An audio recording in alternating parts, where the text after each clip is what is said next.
Subscribe کیجئے پیام channel کو اور بیل آئیکن کو دبائیے لیٹسٹ اسلامک ویڈیوز سب سے پہلے دیکھنے کے لیے۔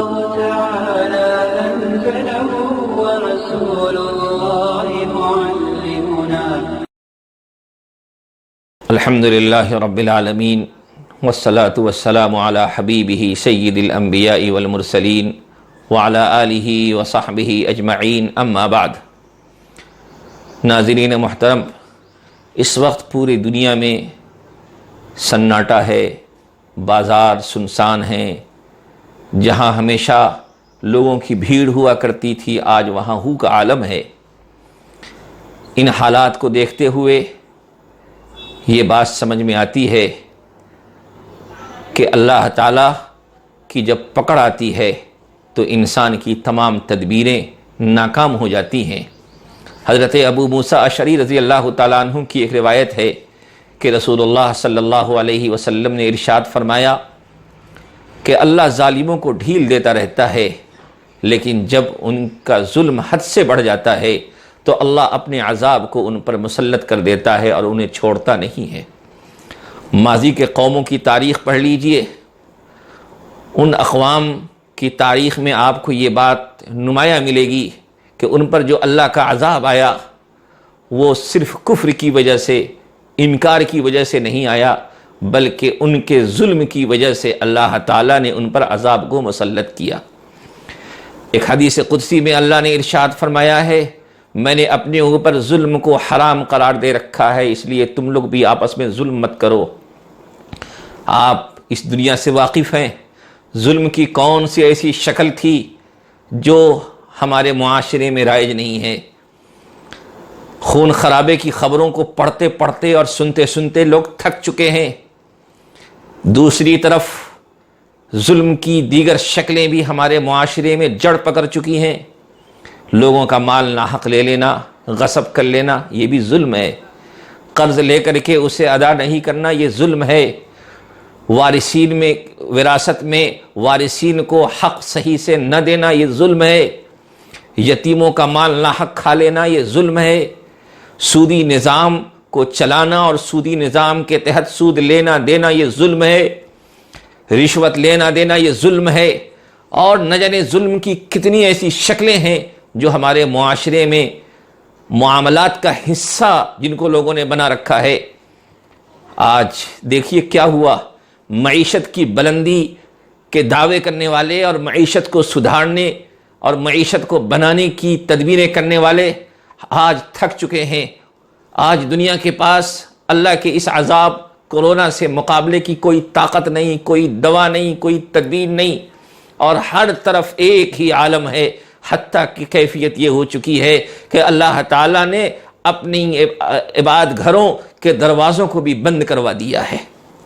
کیوں نہ ہو، ماضی میں غور کیجئے، ذرا جائزہ لیجئے، محاسبہ کیجئے اپنا کہ ہم نے کتنی بار اپنے رب کو ناراض کیا ہے۔ حی علی الصلاح، حی علی الفلاح کی آواز کتنی بار ہمارے کانوں سے ٹکرائی ہے، لیکن ہم نے اس پر لبیک نہیں کہا۔ دنیا میں مسلمانوں کی کتنی بڑی تعداد ہے اور اس میں کتنے فیصد لوگ نمازی ہیں۔ محتاط اندازے کے مطابق اگر یہ بات کہی جائے تو مسلمانوں میں 2% لوگ بھی ایسے نہیں ہیں جو نمازی ہوں۔ ان حالات میں جب اللہ تعالیٰ نے ایک عذاب کی شکل میں اس بیماری کو ہم پر مسلط کیا ہے تو پھر ہمیں اسی روٹھے رب کو منانے کی کوشش کرنی ہے۔ ہمارا رب ہماری دعاؤں کے ذریعے، توبہ کے ذریعے مان جاتا ہے، اسے توبہ سے خوشی ہوتی ہے۔ اس لیے ان حالات میں ہم اپنے روٹھے رب کو منانے کی کوشش کریں، گناہوں سے توبہ کریں، گناہوں کو اپنی زندگی سے نکالیں اور رب کے دربار میں ندامت کے آنسو کے ساتھ اپنے آپ کو پیش کریں۔ ہمارا اللہ ہم سے راضی ہو جائے گا اور سارے حالات انشاءاللہ بہتر ہو جائیں گے۔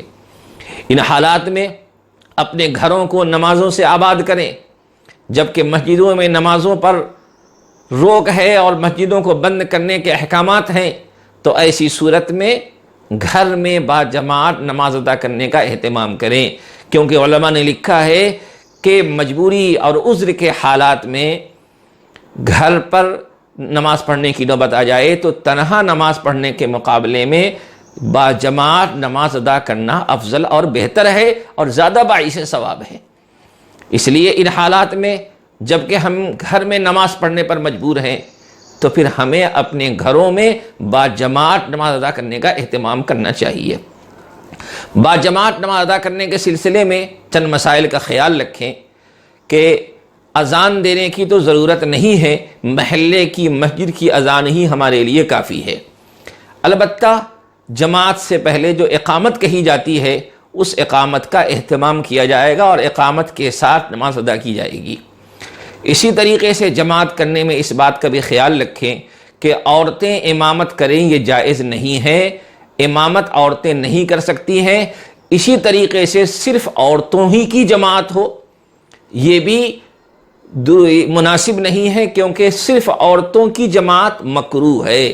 حضرت عائشہ نے فرمایا لا خیر فی جماعت النساء، عورتوں کی جماعت میں خیر نہیں ہے۔ ہاں، عورتیں اگر گھر کے مردوں کی جماعت میں شامل ہو کر ان کی اقتداء میں نماز ادا کرنا چاہیں تو عورتیں مردوں کی اقتداء میں نماز ادا کر سکتی ہیں۔ تو آج کل کے حالات میں بہتر یہ ہے کہ گھر کے مرد اور گھر کی خواتین سب مل کر کے باجماعت نماز ادا کریں۔ کوئی گھر کے جو مرد ہوں وہ امام بنے اور بقیہ لوگ ان کی اقتداء میں نماز پڑھیں۔ البتہ صف بنانے میں اس بات کا خیال رکھیں کہ مردوں اور عورتوں کا مل کر کے ایک صف میں کھڑا ہونا یہ درست نہیں ہے، یہ جائز نہیں ہے، اس سے نماز فاسد ہو جاتی ہے۔ مثال کے طور پر کسی گھر میں میاں اور بیوی ہیں، شوہر بیوی ہے، تو ایسی صورت میں مسئلہ یہ ہے کہ شوہر جو امام بننا ہے وہ آگے کھڑا ہو اور بیوی جو مقتدی ہے وہ اس کے پیچھے کھڑی ہوگی۔ بیوی کے لیے درست نہیں ہوگا کہ وہ شوہر کے بازو کھڑی ہو جائے، یہ درست نہیں ہے۔ اسی طریقے سے گھر میں اگر متعدد مرد ہیں، متعدد خواتین ہیں تو پہلے مردوں کی صف لگائی جائے گی اور مردوں کی صف کے پیچھے خواتین کی صف لگائی جائے گی۔ اور اگر گھر میں مرد امام کے علاوہ ایک ہی مرد ہو، جیسے کوئی ایک لڑکا ہے یا والد ہے یا کوئی بھی ہے، تو اگر مردوں میں سے دو ہوں مثال کے طور پر تو ایک تو امام بن جائیں گے اور جو دوسرے ہوں گے تو وہ اکیلے ایک صف میں امام کے پیچھے نہیں ٹھہریں گے، بلکہ ایسی صورت میں وہ امام کی داہنی جانب ٹھہریں گے اور پھر پیچھے خواتین کی صف لگیں گی۔ اور اگر عاقل بالغ مرد ایک سے زائد ہیں تو پھر ایسی صورت میں امام کے پیچھے پہلے مردوں کی صف لگے گی، اس کے پیچھے عورتوں کی صف لگے گی۔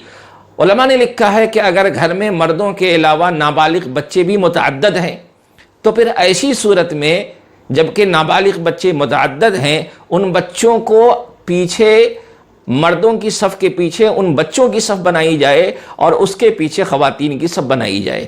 لیکن اگر متعدد بچے نہیں ہیں، ایک بچہ ہے، دو بچہ ہے، یا کسی طریقے کسی وجہ سے ان کو مستقل صف میں ٹھہرانے میں دشواری پیش آ رہی ہے تو ان نابالغ بچوں کو مردوں کی صف کے کسی کنارے میں بھی ٹھہرانے کی گنجائش ہے۔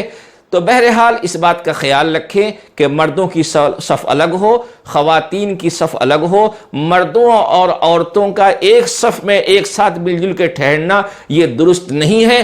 اگر ایسا کریں گے تو ہر ایک کی نماز فاسد ہو جائے گی۔ تو یہ چند مسائل ہیں، ان کا خیال رکھیں۔ اس کے علاوہ بھی یہ دیگر جو مسائل پیش آتے ہوں تو مقامی علماء کرام سے معلوم کریں اور معلوم کر کے ان حالات میں اپنے گھروں میں باجماعت نماز ادا کرنے کا اہتمام کریں اور اللہ کے سامنے اپنی عاجزی کو پیش کرتے ہوئے، اپنی مجبوری کو پیش کرتے ہوئے اور اپنے گناہوں پر ندامت کے آنسو بہاتے ہوئے اللہ سے معافی مانگیں، توبہ کریں اپنی حفاظت کے لیے اور پورے عالم اور پوری انسانیت کی حفاظت کے لیے اور اس بلا کے دور ہونے کے لیے اللہ سے دعائیں کریں، فریاد کریں۔ یقین مانیے انسانوں کی دعائیں اللہ قبول کرتے ہیں اور انسانی تدبیروں سے جو کام نہیں ہو پاتے، انسانی تدبیریں جہاں پہ ناکام ہو جاتی ہیں وہاں پہ دعاؤں سے کام چلتا ہے۔ اس لیے اپنے رب کو، اپنے روٹھے ہوئے رب کو منانے کی کوشش کریں اور نا امید نہ ہوں، آپ کی دعائیں وہ سنتا ہے، انہو سمیع قریب، وہ سننے والا ہے۔ آپ کی باتوں کو وہ سن کر کے اس سے خوشی ہوتی ہے۔ روایت میں آتا ہے کہ جب بندہ توبہ کرتا ہے تو اللہ کو اس سے بہت خوشی ہوتی ہے۔ ہم توبہ کریں گے، ہم اپنے رب کو خوش کریں گے، اور ہمارا رب جب خوش ہو جائے گا تو حالات بہتر ہو جائیں گے، وبائیں دور ہو جائیں گی، مسائل حل ہو جائیں گے۔ اور یاد رکھیے کہ آپ کو اللہ نے ایمان کی دولت دی ہے، اہل ایمان کی اللہ کی نظر میں بڑی قیمت ہے۔ مسند احمد کی ایک روایت ہے کہ رسول اللہ صلی اللہ علیہ وسلم نے ارشاد فرمایا کہ جب مختلف نعمتوں کی دینے کی بات آئی تو اللہ نے کوئی انتخاب نہیں کیا، سب کو دیا، صحت سب کو دیا، روزی سب کو دی، دنیا کی نعمتیں اللہ نے سب کو دیا، لیکن جب ایک چیز کے دینے کا وقت آیا تو اللہ نے منتخب کیا۔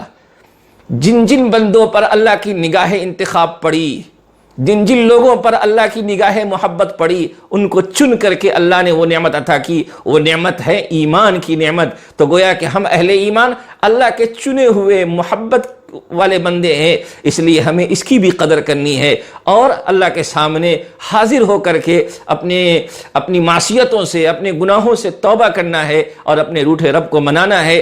اللہ سے دعا ہے کہ اللہ تعالی ہم تمام لوگوں کے مسائل کو حل فرما دے، اور جس وبا کی وجہ سے اس وقت پوری دنیا میں خوف ہے، بے چینی ہے، اللہ اپنے فضل سے، اپنے کرم سے اس وبا کو ختم کر کے ہمیں راحت کی زندگی نصیب فرمائے، عافیت کی زندگی نصیب فرمائے۔